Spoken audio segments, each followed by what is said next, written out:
Welcome to Collections of Cinema. Hello, everybody.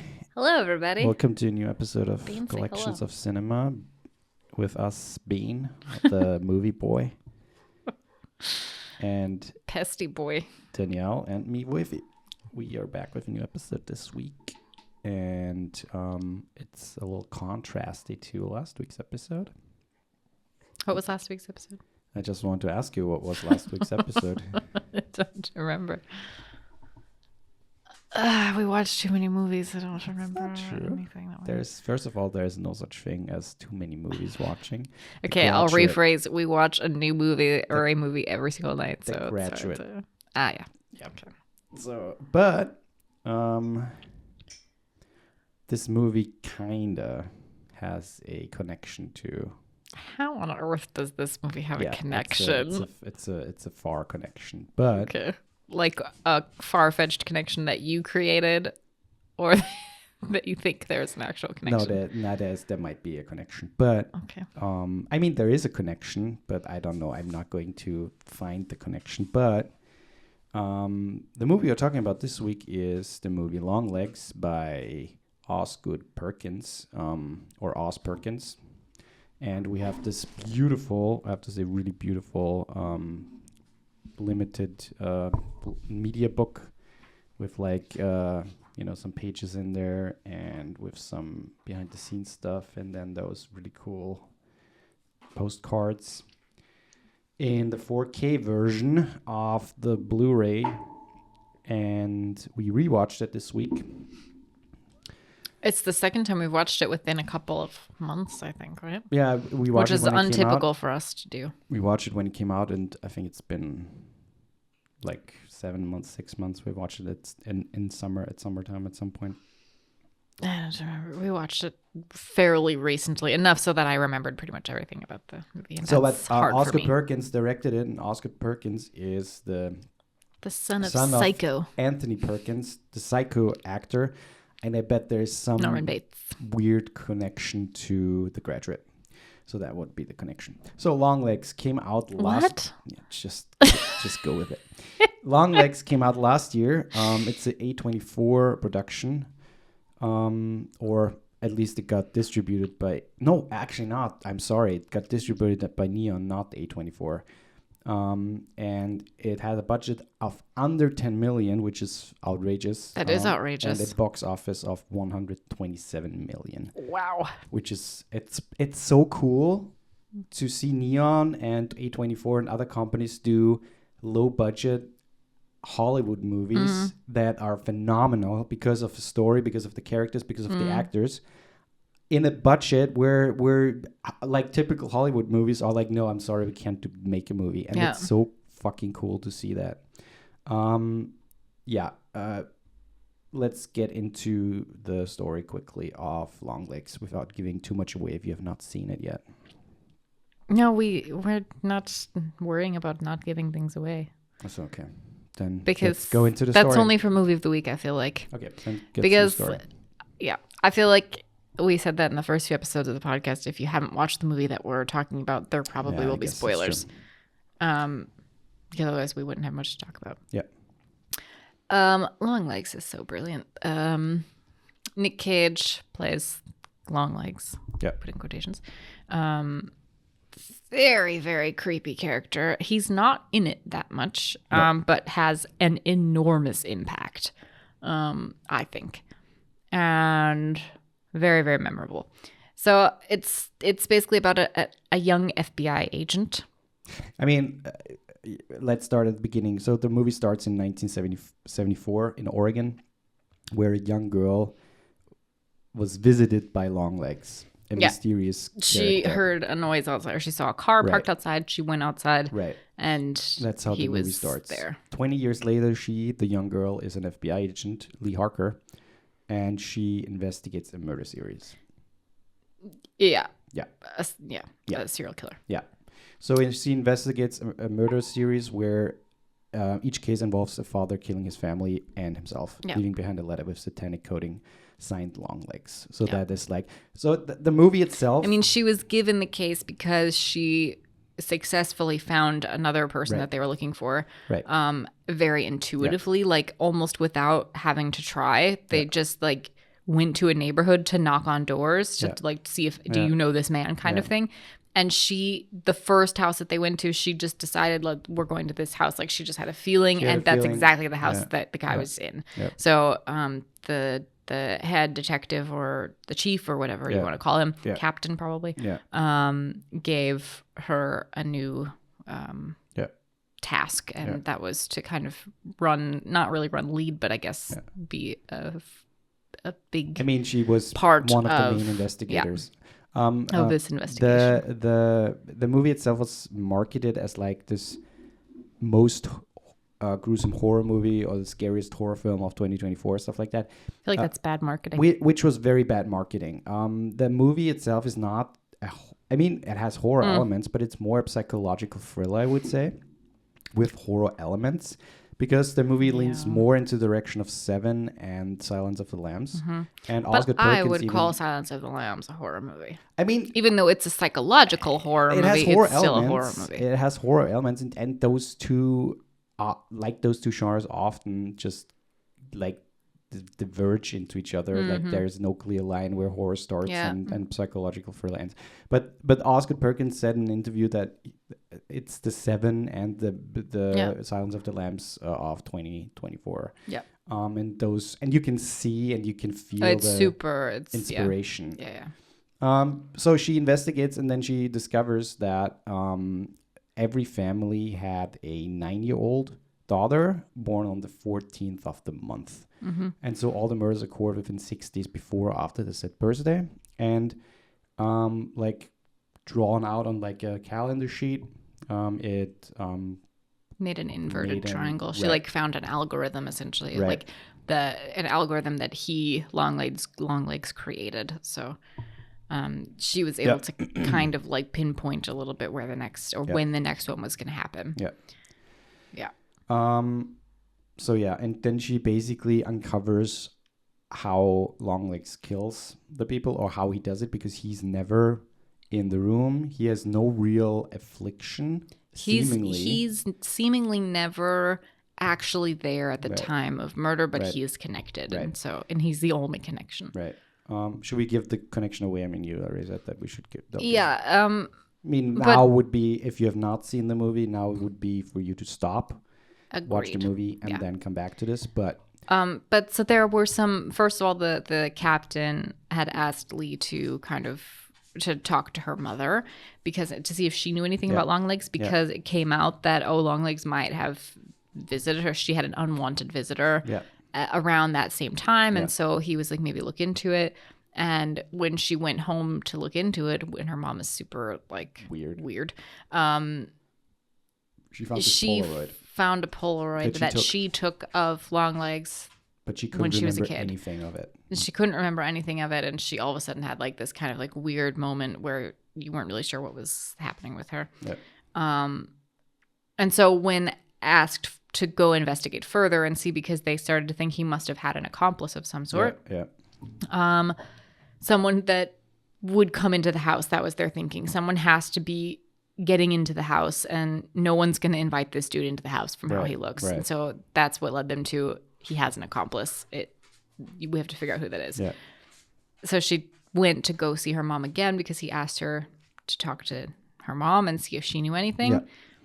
And while she's looking for her mom, someone else drove her there. And while she's looking for her mom, here comes mommy outside to the car and kills the other person in the car. Yeah.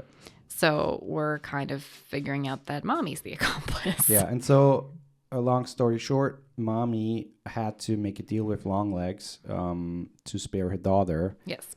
By essentially helping him, giving like those satanic dolls to the girls as a birthday gift. Yeah, but we didn't say Longlegs is a doll maker. Right. It's something we he puts like super creepy dolls, and he puts Satan basically into those dolls. Yeah. And Satan then enters the house and poisons the dad's mind. Yeah. And making them killing spree the whole family. Yeah.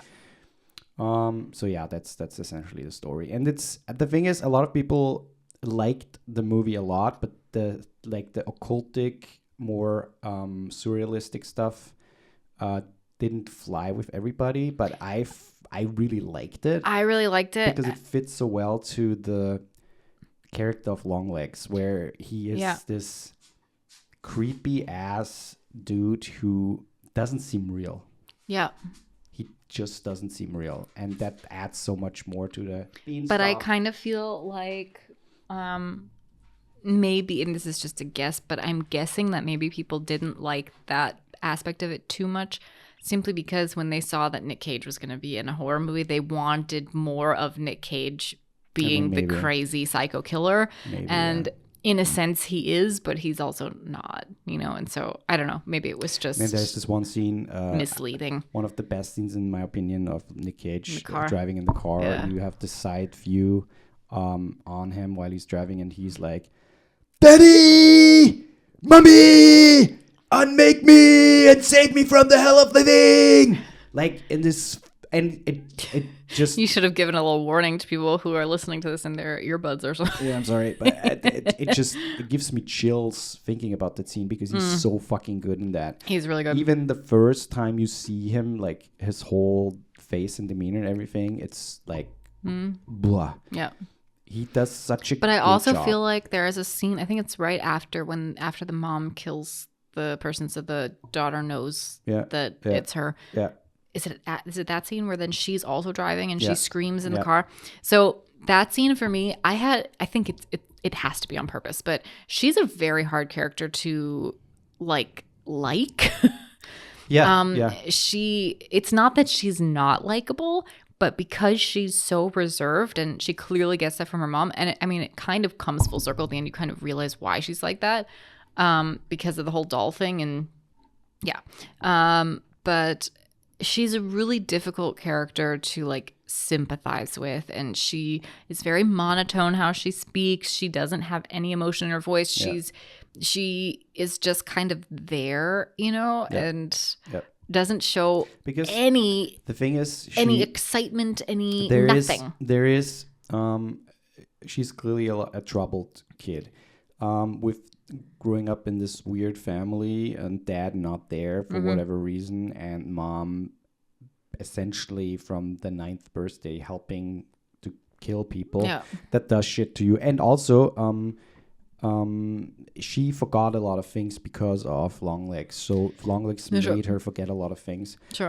And that all plays a role, and it's so interesting, because rewatching it again, a lot of things already, and you see more things, and I feel like that movie gets better with each rewatch, because you get those little nuanced things that you don't like. Even the thing that I just did, the quote from Nick Cage, it makes so much sense what he's saying, because he's basically driving away from the house, and he's basically just mocking the girl in a super but what I was way. What I was gonna say is that because she's such a weird character, and you have a hard time kind of connecting with her.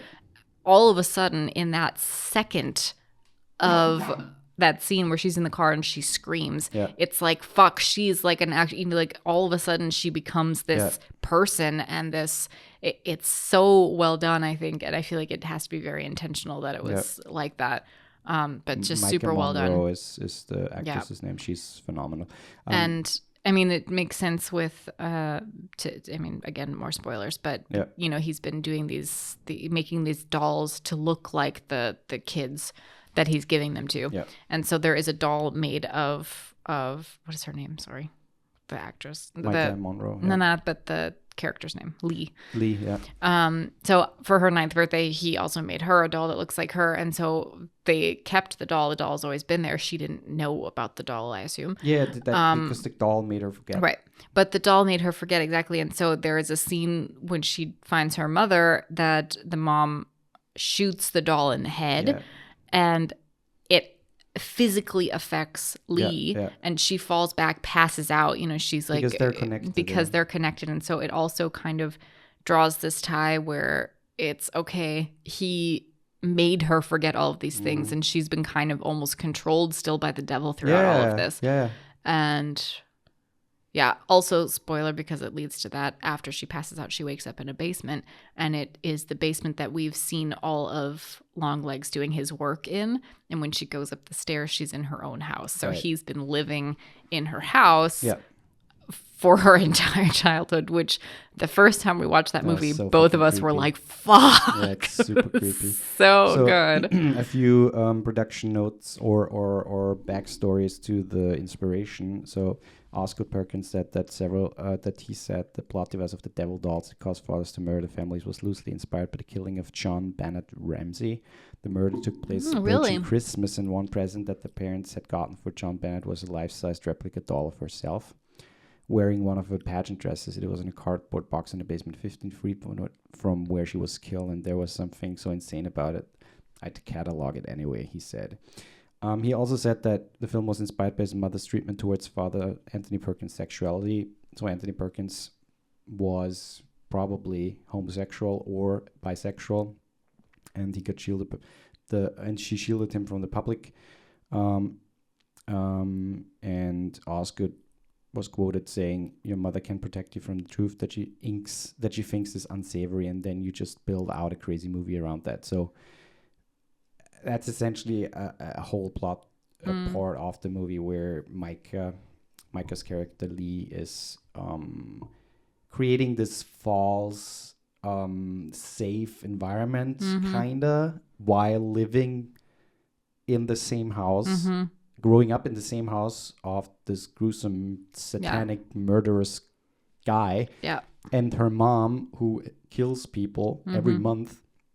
And we see this, like the flashback scenes, the scenes that don't take place in the now times in the 90s, are all shot in 4:3, seemingly like with a Super 8, like it has this Super 8 framing, and it gives the whole, I don't know if I assume they used a different camera for that, but it gives this whole backstory and seeing the murders and all that shit more like realism kinda. Like it feels more creepy, almost you're watching a snuff film, like if you've seen 8 millimeters with Nick Cage, funny enough, but it's super creepy.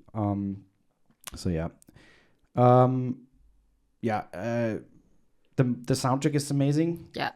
That's for sure something that should be mentioned. Elvis Perkins, the brother of Oz, did most of the soundtrack.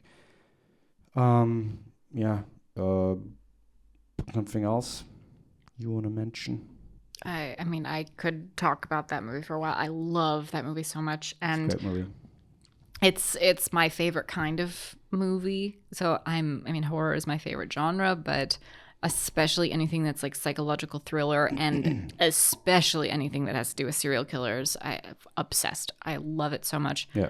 And when they're that well done, it's hard to beat movies like that. It's a very unique film in that, like with Seven, I think it pairs very good with Seven, because Seven also has this, first of all, insane feel to it, where it's super like dirty and just moody and gross and brutal, but then also this kind of surrealistic element where this killer in Seven feeds into satanic symbolism and religious stuff, and they pair super well together. But I think it also works with, Zodiac, I think, is another great serial killer movie. And I think it also kind of fits with that one quite well. Zodiac is more realistic. Zodiac is more like modern, I would say. It's more like... But it's also based on real killers. So there's obviously no surrealistic element to but in terms of like the storytelling, I think it's very... Yeah, sure. Yeah. No, it's a great movie. If you have not seen it, if you like movies like that, then you should definitely see it. And even if you say, oh, Nick Cage is not my cup of tea, it's Nick Cage, obviously. He gives Nick Cage energy, but the few scenes he has, he's phenomenal, and he is so fucking creepy in it. Good. And grand screen, I think he has like screen time of maybe 5 to 7 minutes, if even. Probably. I think a little more than that. But Maybe a little more, but he's not like, it's his movie, but he's not in there, which again also creates this super unrealistic kind of supernatural character that he kind of is. Yep. Yeah. And let me just put this out there. For those of you who don't know me, for years and years and years and years of my life, I was a hater of Nick Cage. I refused to watch any movie that he was in because I had seen maybe one or two and I just couldn't stand him in them. And maybe I had only seen one. I was just that stubborn. And I refused to watch any movie. And no matter how many times people told me, yeah, but this movie is fantastic, or this movie is fantastic, I was like, nope, never watching it. I cannot stand him. Voifi, when I moved here, I think probably the year that I moved here, finally got me to watch a Nick Cage movie. He's the only person who's been able to do it. And I fell in love. And I am now continuously apologetic for my past behavior towards Nick Cage, and I'm like #1 fan. Just absolutely adore him, and will watch anything that he does. Obviously, I don't watch anything, but obviously I would watch anything. He had a few years where he put out a lot of shit. I don't even care about that. I would watch it anyways. I love him. But he is, I think, arguably one of the most interesting careers in Hollywood. And 100%. the last couple of years, he had so many bangers of movies that are so unique and just out of the box weird. Yeah. And he just gives it all, and it's what so was cool. the dream one? What was it called? Dream Scenario. Dream Scenario. Oh, so good. Yeah. So good. He needs to go to his quiet place. Okay, so let's go to movie of the week. Movie of the week. Okay, so Brazil. It's not going to be Psycho 2, Orange Psycho 2 is County, and Wallace and Gromit: Vengeance Most Foul. Okay, as much as I adore Wallace and Gromit, because I love Wallace and To Gromit, me, for me it's Psycho 2. To me, it's a different movie that I have not mentioned that I've watched alone. Yeah, but you were picking what we watched together. What did you watch alone? His Three Daughters is okay, yeah, because you watched my it pick. without me. But let's quickly talk about Psycho 2, which kind of pairs very well with Longlegs. It does. Because Osgood Perkins' father is obviously the main lead in Psycho 2, Anthony Perkins. Psycho 2 was directed by Richard Franklin. Is basically a direct sequel to Psycho.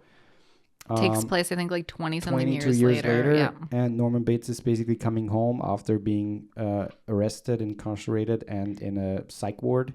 Yeah, so he wasn't actually in jail. He was in a psych ward because he was guilty on the base of insanity. Right. So he worked hard with his therapist to get past his obsessions with his mom and all that shit. And so he goes back, and the movie basically, is a very interesting character depiction of him. Yeah.